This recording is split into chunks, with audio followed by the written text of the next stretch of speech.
The period right after the First World War was a time marked by excess. Somewhat ironic given that the sale of alcohol had just been banned in 1920, starting the Prohibition era. The Jazz Age, as American writer Scott Fitzgerald described it, had an anything-goes nature to it.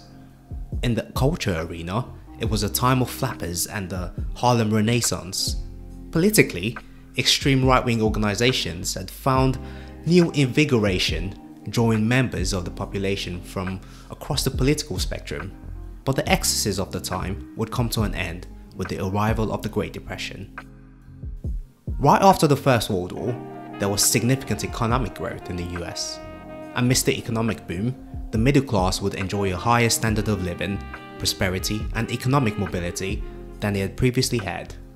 The era would be known as the Roaring Twenties.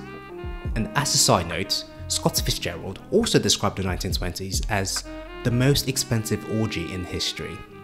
Yeah, let's not talk about that. The economic boom of the times was driven by a number of factors. For one, the overproduction of goods and agriculture. You see, as part of the war efforts, the United States industry had been boosted by manufacturing.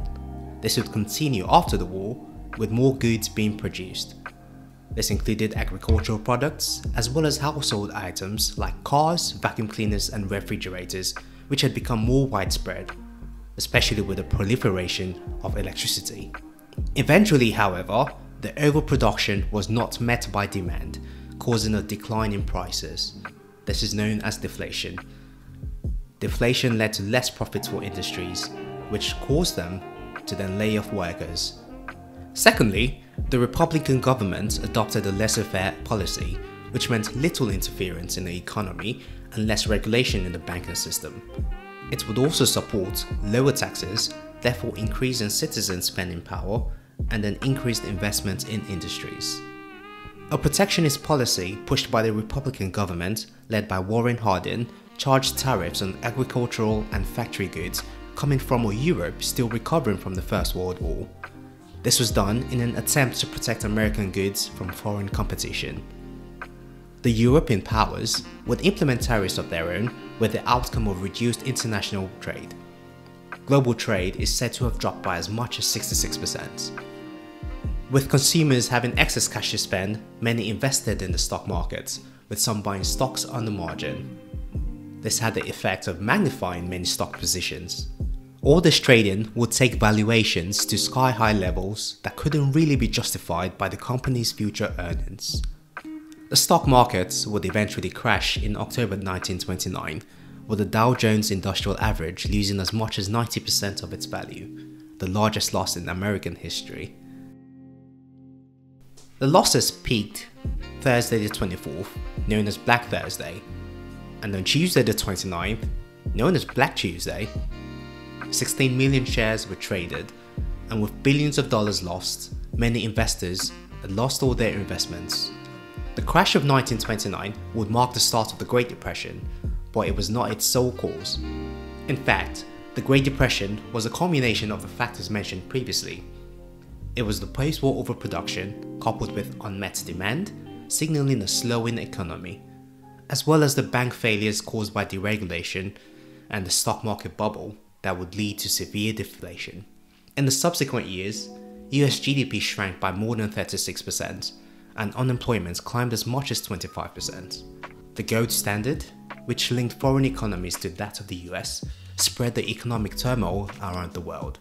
Eventually, countries around the world would abandon the gold standard, with Britain taking the lead in 1931. The US would follow in 1933.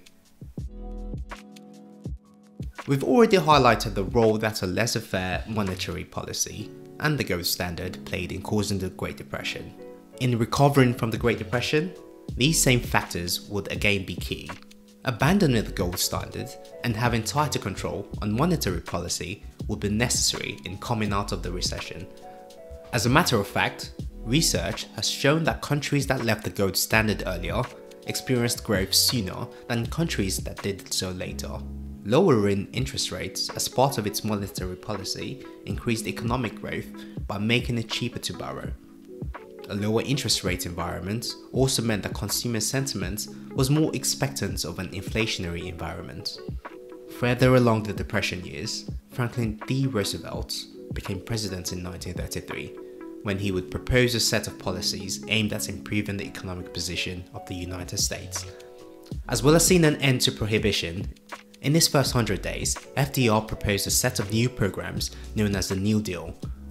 These were to be implemented to help America get out of the Great Depression. This included reforms to the banking sector, social security programs, employment and agricultural programs. One of such programs was the Tennessee Valley Authority, TVA, which, as well as providing up to 9,000 jobs by 1934, also provided electricity to the rural southern area, as well as flood control and 16 hydroelectric dams. Other acts include the Agricultural Adjustment Act, the Glass-Steagall Act, which led to the Federal Deposit Insurance Corporation, FDIC, also the Home Owners Loan Act, the Social Security Act, and many others. He would also tinker with interest rates and taxes in his bid to improve the economy. However, the impact of FDR and his New Deal in reinflating the economy is highly contested, with many questioning the impact of improving the economy due to its scale. It simply wasn't large enough, many say, to have had much of an impact. What it did do, however, was improve economic sentiment for consumers as they received relief from the government. What did eventually end the Great Depression was the immobilization of American manufacturing upon the start of the Second World War. Now, how does the Great Depression compare to any of the economic crises that have followed, such as the 2001 recession in the aftermath of the dot-com bubble, the COVID-19 recession, and most notably, the Great Recession of 2007, also known as the Global Financial Crisis, the GFC, which was caused by the subprime mortgage crisis? Well, for one, the Great Depression differs in terms of scale. GDP fell by over 35% and rate of unemployment by about 25%. By contrast, the GFC had GDP declines of about 5% and unemployment of about 10%. Another difference is the rate of deflation. 5 years after the GFC, price levels had slightly inflated to about 10% above December 2007 levels. Contrast that to 5 years after the Great Depression, where prices were 22% lower than the 1929 levels. The third difference is the impact on the stock market. 5 years after the GFC, the stock market was 5% above October 2007 levels, compared to the 1930s recession, where 5 years afterwards, the S&P was 69% lower than October 1929 levels. In fact, it would take another 25 years for the stock market to reach its 1929 high, as opposed to a mere 5 years for the GFC. The Great Depression was also notable for the role of the government in handling the economy. FDR's hands-on approach would set a precedent for the role of the federal government in stabilizing the economy, as seen by the founding of government agencies including the Securities and Exchange Commission, SEC, which plays the role of protecting investors, and the Federal Deposit Insurance Corporation, which insures customer deposits should a bank failure occur. Social Security and agricultural subsidy programs also are legacies of the Great Depression. Bernard Bernanke, who served as chairman of the Fed Reserve during the GFC, was awarded the 2022 Nobel Prize in Economics for his research into financial crises, especially into the Great Depression.